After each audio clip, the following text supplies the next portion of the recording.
Et le ciel continue de tomber sur l'écosystème des crypto-monnaies. En effet, l'une des plus grandes banques crypto, Silvergate, serait à deux doigts de s'effondrer. En effet, les actions de la banque ont lourdement chuté hier, de près de 60%, après que le groupe californien ait déclaré à la Securities and Exchange Commission, la SEC, l'AMF américaine, ne pas être en mesure de déposer son rapport annuel à temps et qu'elle évaluait désormais sa capacité à rester en activité. Cette potentielle faillite se révélerait catastrophique pour le monde des monnaies virtuelles. Non seulement 100% de la cryptosphère serait impactée, mais contrairement à FTX, BlockFi, Celsius ou autres Voyager, Silvergate est un prêteur traditionnel assuré par le gouvernement fédéral. Ce serait donc le premier cas de faillite d'un acteur traditionnel à cause de la crypto-monnaie, un cas épineux qui pourrait sonner le glas d'un écosystème immature et dangereux pour nos sociétés.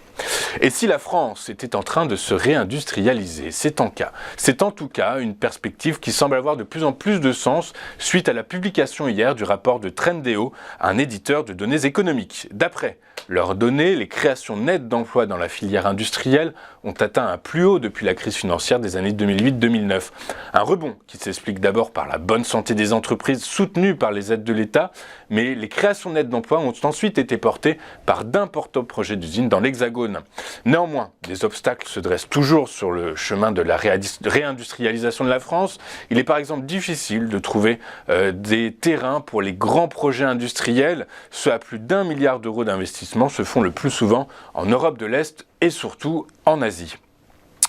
L'AMF, l'autorité des marchés financiers, appelle le public à la plus grande vigilance à l'égard d'offres de trading automatisées sur le Forex issues de sociétés n'étant pas autorisées à proposer des services d'investissement en France. Ces offres s'appuient également sur des programmes de parrainage et ciblent particulièrement les dom-toms. Au cours des derniers mois, l'AMF a reçu plusieurs signalements d'épargnants et d'institutions d'outre-mer concernant des offres frauduleuses d'investissement sur le marché des devises par le biais d'un logiciel automatisé d'une prétendue plateforme de trading partenaires ne disposant pas de l'agrément requis. L'AMF rappelle que seules les sociétés agréées comme prestataires de services d'investissement en Europe sont autorisées à proposer des services de courtage tels que le trading automatisé ou non sur le Forex et d'une manière plus générale, l'AMF rappelle au public les règles de vigilance avant tout investissement. En Europe, hier, les investisseurs avaient les yeux rivés sur la publication des estimations d'inflation dans la zone euro. Les chiffres de la hausse des prix en Allemagne, en France et en Espagne laissaient entrevoir la persistance de l'inflation dans l'économie réelle européenne et donc sans trop de surprise, la baisse de l'indice des prix a été moins forte qu'estimée en raison des prix élevés de l'alimentation, mais il semblerait que cette tendance était déjà intégrée dans les cours puisque les principaux indices européens ont clôturé dans le vert malgré le renforcement des taux longs. À Paris, le CAC 40 a clôturé dans le vert, donc en hausse de 0,69% à 7284 points, le FTSE a pris 0,37% à 7944 points et le DAX a gagné 0,15 points à 15 327 points.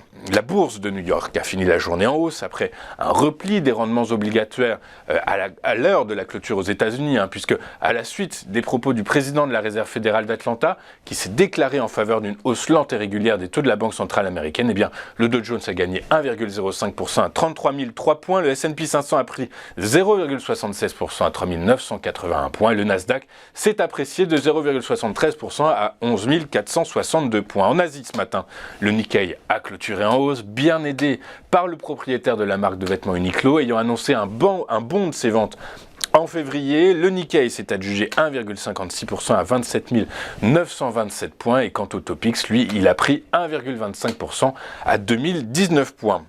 À Paris, la tech hier a cédé 0,47%, les financières ont également clôturé dans le rouge avec un repli de 0,18%. Le reste de la cote a fini la journée en territoire positif.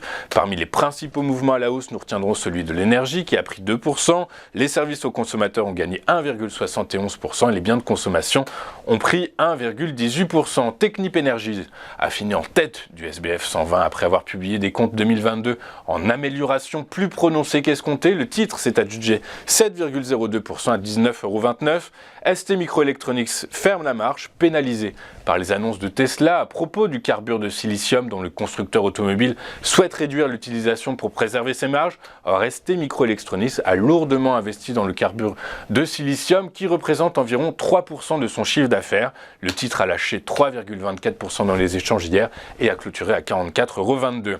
Sur le Forex, les craintes d'un resserrement plus agressif des politiques monétaires et notamment en Europe, après la publication des chiffres sur l'inflation en zone euro, ont fait reculer l'euro qui a cédé 0,67% face au dollar. Sur le marché des taux souverains, le rendement des bons du Trésor américain à 10 ans a gagné 8 points de base à 4,081%, alors que les données relatives aux inscriptions au chômage aux États-Unis ont montré que le marché du travail restait solide. Le rendement à 2 ans progresse lui également à 4,91%.